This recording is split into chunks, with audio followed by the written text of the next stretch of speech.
Good evening, gentlemen. I'm going to talk to you again, and it's on a subject that's very popular. I'm going to talk about the Ukraine war. The war is still continuing, and there's almost like a stalemate. So the question arises, who is fueling this war and who is gaining from it? Obviously, for the war to continue must mean that there is some gain for some people, for some countries. Obviously, it's not in the benefit of Ukraine because Ukraine got destroyed thanks to Mr. Zelensky. It used to be the granary of Europe, it's finished. There are 80 lakh refugees or 8 billion refugees which have escaped from Ukraine and are running around Europe. Infrastructure of Ukraine is destroyed. So it's not in the benefit of Ukraine to keep on fighting. But there are some people who are standing to gain. And I think they are the Anglo-Saxon powers, basically two of them, that is the United Kingdom and the USA. They are the ones who stand to gain the most in this battle. You might have seen lately that Rishi Sunak, the new Prime Minister of England, made a visit to Ukraine and he made a very bombastic statement. He told the Russians, get out of Ukraine. Now, he was perhaps thinking that he's still talking of the old times when the British Empire's writ ran all over the world. But now, since the empire, nobody's listening to the British. And Rishi Sunak's outburst has got no meaning really. He can't do anything.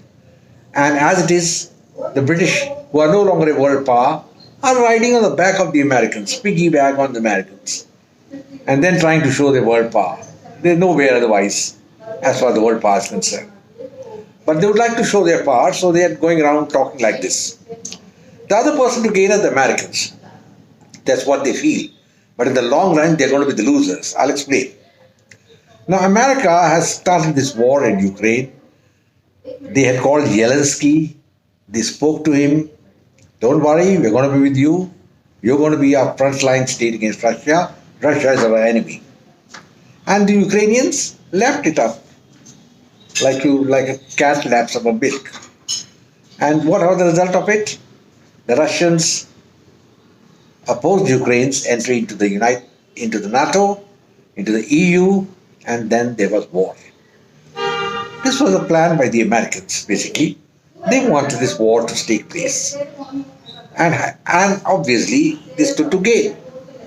Now, when we come to that situation here, the question is what next? The war is continuing.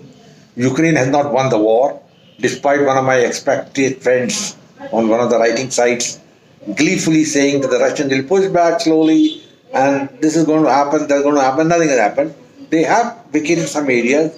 I would take it as a tactical withdrawal. That's what an Air Marshal of the Royal Air Force had said. But they probably will come back in strength at other place, and they're using rockets and missiles, and Ukraine is in dire straits. Its infrastructure, power grids are destroyed. But the Americans and the British are thinking we are going to win this war. They feel that Russia ultimately will be so sapped that they will not be able to continue fighting, and then they will throw in the towel. I don't think that is going to happen. What is likely to happen is that Joe Biden will lose the 24 election because of the rising prices in America, the inflation, and the British, as you know, are in dire straits, and Rishi Sunak or no Sunak, they are not going to recover. He can go around making bombastic statements, going to Ukraine and telling the Russians, get out from there, but he doesn't have any muscle, he's got no punch, he's got no power, nobody's going to listen to him. The Americans are more circumspect. They are not going around making such bombastic statements. All they are saying is that Russia is the aggressor. And the war will continue because we are going to support Ukraine. So the situation is that the war continues, and the benefit which the Americans and the Anglo-Saxons, the two powers, are feeling is that we are going to sap Russia. The aim is that. And once they sap Russia, they feel for the next 100 years, we will have complete hegemony over Europe. It's not going to happen like that. The Russians have a lot of resilience. a lot of strength, a lot of natural resources, which the EU does not have. And the EU, forget it, has not fought a war for the last 75 years. I wonder where they have actually fought a war. And their troops are not battle hardy. They cannot fight conventional war, and the only thing they can think of is nuclear war. And a nuclear war means what?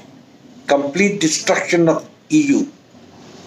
The nations are so small, some of them like Belgium, Hungary, just about 2 or 3 thermonuclear bombs and it's all over, bother shouting. I hope the Anglo-Saxon powers are realizing it, but they are also hoping that this stage will not come, the nuclear war, and this will be a prolonged war, it will continue, Russia will get sapped. It's not going to happen, I repeat again. The Russians are not going to win easily, no doubt about it, but they are not going to give up as well. And there could be a chance where the miscalculation will fail and the Russians may use a nuclear device. What happens then? All the calculations of the Anglo-Saxon powers, Biden and Sunak will be zero. Because then the question will arise, are the Americans going to risk whatever they have, their civilization, in fighting for Ukraine, which is a nondescript country which has got no relevance in the world? That's my view. Ukrainians may be sad about it, but that is the fact. As far as Asia is concerned, Southeast Asia, Africa, what is the relevance of Ukraine? Nothing. And tomorrow, if Ukraine ceases to exist, how do people in India, Pakistan, or Saudi Arabia really bother about it? Nobody is going to bother about it. And the Americans are also not going to bother about it because they will not risk fighting for Ukraine and see that their civilization for the last 250 years is going to be destroyed. So, gentlemen, the point and issue is it's a battle of wits and who's going to win. I have a feeling the victory will probably come with the Russians who are being backed by the Chinese.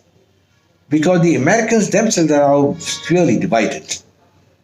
In the last election in America, the Republicans have taken control of the lower house and they are planning a impeachment of the president Joe Biden. It's going to be tit for tat. So it's going to be a divided America which is going to be there. And I don't think the Americans themselves are keen that their country should be destroyed for the sake of Ukraine. I'll ask any American who says, yes, I don't mind, we want to fight for Ukraine, is going to agree that Chicago, New York and all these big cities should be reduced to rubble? With radioactive nuclei all over? I don't think so. It's a dangerous game. And I hope the Americans, the Anglo-Saxon powers will realize that what they are doing is absolutely disastrous for them. Ukraine, of course, is finished. Nobody bothers about Ukraine. But even the UK and the United States may have to pay a very heavy price for continuing this war in Ukraine. If the Americans want to get out of this imbroglio, the best bet is to stop support for Ukraine. Agree with the security demands of Russia. Russia is not asking the moon. They are asking what they had been promised in 92 by Bill Clinton, and the Americans have followed it. At that time, Clinton had told Yeltsin that we will not expand eastward to the states which were at that time part of the Soviet sphere of influence. But they negated that. They made Latvia, Estonia, all those small countries members. They went and made Hungary and all these countries members, Poland, of NATO. And as I've already explained in one of my previous videos, which you can go through, is NATO is a paper tiger. It's got no meaning. It hasn't intervened anyway, it's not going to intervene now. Because nobody will like the destruction of their civilization. Gentlemen, I will close now. I hope I've made my things clear. The Anglo-Saxon powers are playing with fire, and it's about time they realize. And the only day we can realize is if they throw out Mr. Joe Biden, lock, stock and barrel. Thank you, gentlemen. Jai Hind, and God bless you all. Glory to India. Do share my channel, subscribe and like it. God bless.